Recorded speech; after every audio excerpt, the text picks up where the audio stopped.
The orphan archetype is the side of us that feels left behind when we fall from the innocent stage and realize that, well, you have to fend for yourself in the world. And we're left with that place of feeling abandoned and alone.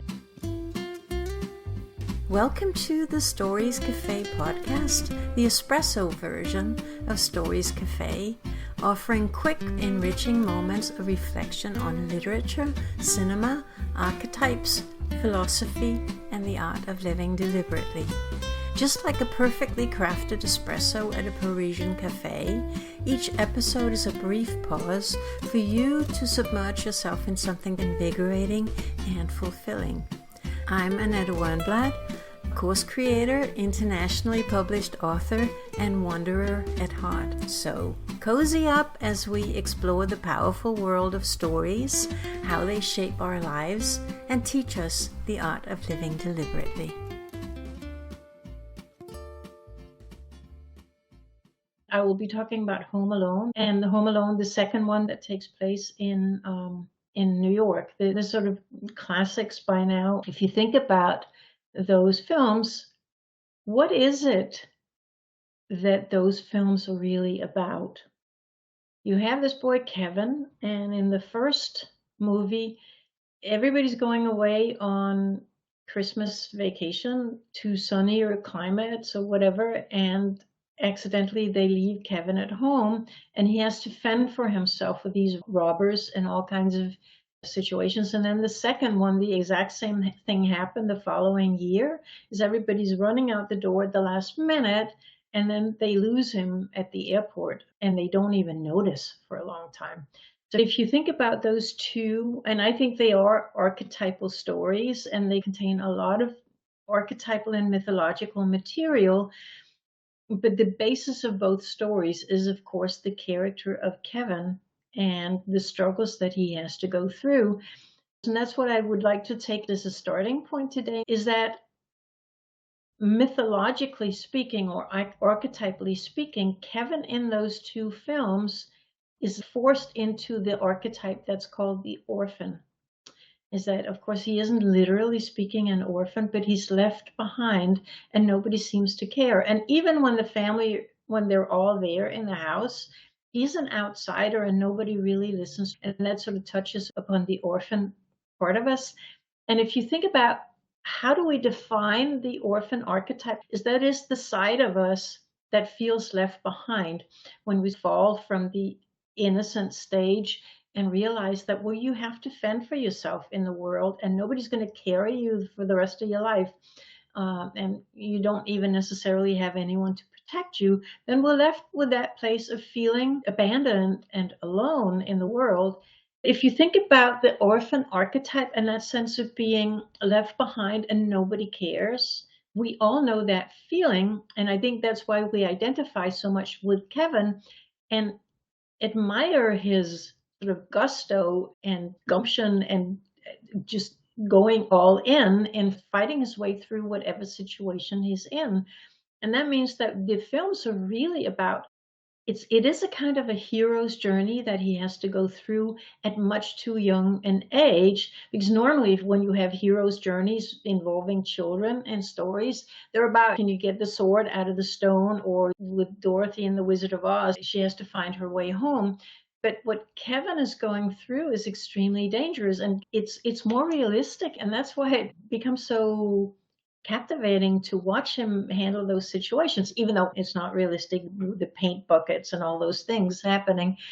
But I think that hero's journey, and his being left in the orphan stage, and instead of just sitting down and crying, he deals with the situation and finds very, very inventive ways of getting through the basically extreme trauma of being left behind and left alone at an age where he's too young to really handle it. So you have an interesting paradox and conflict and drama in the stories with the type of conflict and the danger of the conflict he's left in compared to that orphan archetype. And the real point of this is that, does it add something extra that it happens at Christmas? Would it have been equally effective if they were going on summer vacation. They're going away for the summer and they leave him behind, or they're going away for the Easter vacation or something like that, and accidentally they leave him behind. What is the real significance symbolically of it happening around Christmas? It becomes so clear with those stories exactly what it is Christmas symbolizes and what it really means. And I know that not everybody celebrates Christmas, and it's not really about whether we celebrate it or not. It's about sort of capturing what is it that it really symbolizes. Is that what Christmas symbolizes is the exact opposite of Kevin's situation. So, if you say that any great movie is really based on conflict, what does conflict mean? Conflict means two things sort of banging up against each other so that you have that conflict. So the conflict is really that very important cultural idea that Christmas is a family event. In other religions, you have similar events during the year that are considered family events. So it really is a very potent conflict between having a family and even having a big family and having way too many people in the house leaving at the same time. But even before they leave, nobody really notices him. And if they do, they're making fun of him or teasing him or whatever. So being left completely alone to the orphan archetype offers both that sense of being really, really scared and abandoned and feeling the loneliness and the tremendous pain that nobody cares enough, but at the same time an opportunity to go your own ways, because the other thing is, okay, everybody's left, so now I can eat all the candy I want. I mean, the bill for the hotel of his room service is staggering when his father finally gets the bills. So I think built into that concept of Kevin is that orphan archetype and the pain of that orphan archetype, and then the way with which he handles it, which is so inventive and so interesting, so that he ends up in his own strange way having a Christmas.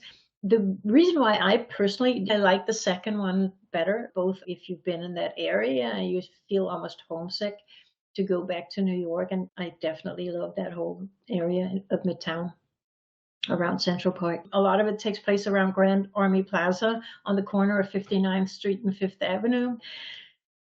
That one of the things that's interesting there is that in the first one, he's left alone in a house. Here, he's sort of alone in the Plaza Hotel, which is not the worst thing I could imagine, but also that he then makes the connection with the mentor figure in the shape of the pigeon lady in the park. And I think that is a very, again, what Christmas is about, miracles. Basically, if you go back to the original nativity tale, you have a lot of different symbolic layers in that story of the birth of baby Jesus and three wise men and the shepherds and all those very deep mythological layers that whether you are Christian or not, whether you celebrate Christmas or not, for whatever reason, I think there are very deep and very, very moving levels of that story.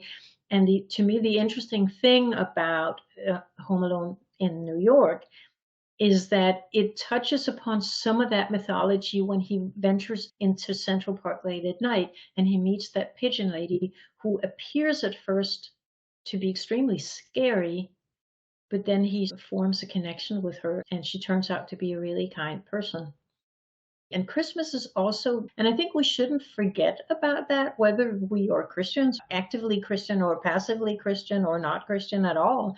I think that story is interesting, the original nativity story, in terms of the miracles and believing in miracles and suspension of disbelief and the star that the shepherds and the three wise men see. And to me, what's really lovely about the New York one is the relationship he forms with that lady in Central Park. That when he first sees her, you have this lady with bird poop all over her and there are pigeons and everything. And she seems like this really scary woman. But the one that he's scared of actually ends up saving him multiple times in the course of the film. And he ends up really respecting her. And they have a very deep and sympathetic story. So in a way, he's left with the Christmas he wants, but with this really weird woman in Central Park. And there's something, I think, really moving about that. And the fact that he ends up saving the toy store and all those things, that he's a force to be reckoned with in those films. Thank you so much for joining me. I hope you enjoyed your espresso break and learned something new. If you're eager to dive deeper into the world of stories and ideas, be sure to hit the follow button in Spotify or the plus button in Apple Podcasts so that you get each new episode straight to your podcast app. You can also visit us at Stories Cafe. Just go to stories-cafe.com.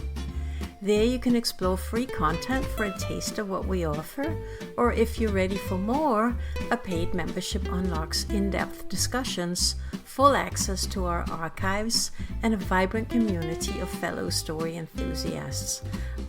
I am so thrilled to have you here, and I look forward to welcoming you back to the Stories Cafe soon.